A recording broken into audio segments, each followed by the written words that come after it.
Warwick for the half marathon tomorrow. I am sick.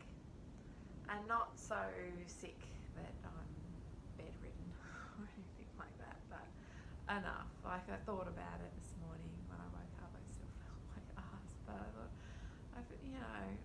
I could feel better by tomorrow. But then I took the kids to school, and I was walking the 300 metres to school, and I'm like, yeah, no, that's not happening. Not in the next couple of days anyway. Super disappointing. Had a big cry in the shower, because that's where I'm crying at small people asking me why I'm crying. So yeah, it's one of those things where probably in the past I might have pushed through it and forced myself to go and just run at whatever pace I was able to on the day, not like push the pace or anything, but just run for the sake of running.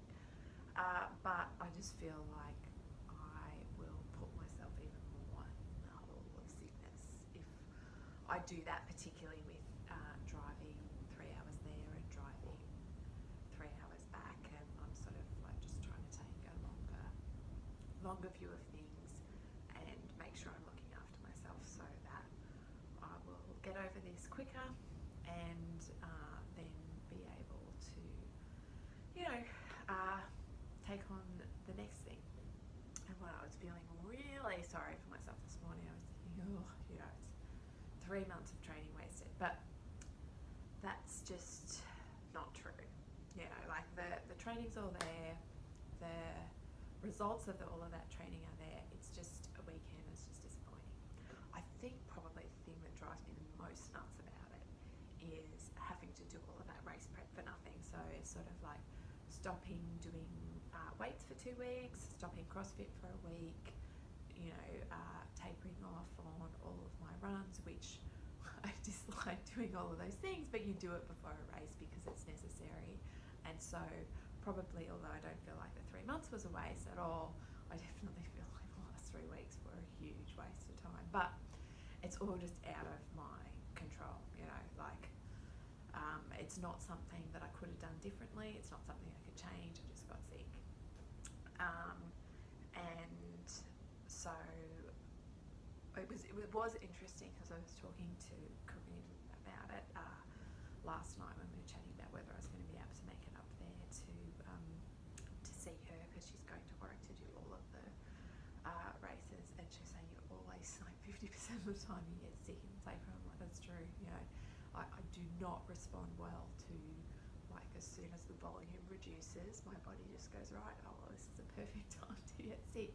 So I was actually thinking about, there's got to be a way to program around that. And so, like if I plan to have sort of like a recovery period, like a month before, that's when I can get sick, and then amp up and then have the race and sort of like look at ways that I can work with my body rather than against it. So that's definitely something that I will be looking at doing, going into Surf Coast and the Gold Coast.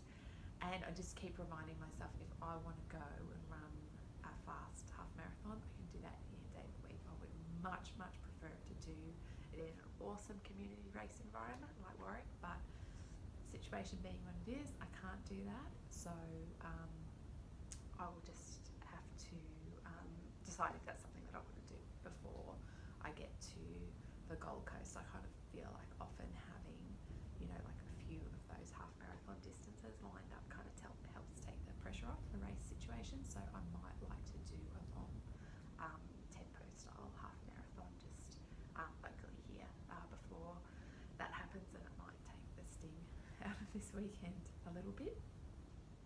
And although I might find this super unfair right now, I definitely do, I think that it's okay to embrace being disappointed by something, because you can just use that to fuel the next thing. And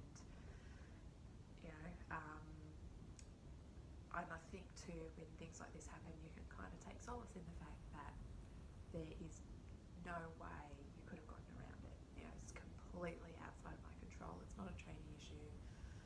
It's not a prioritization issue. It's not anything to do with that. It's just plain old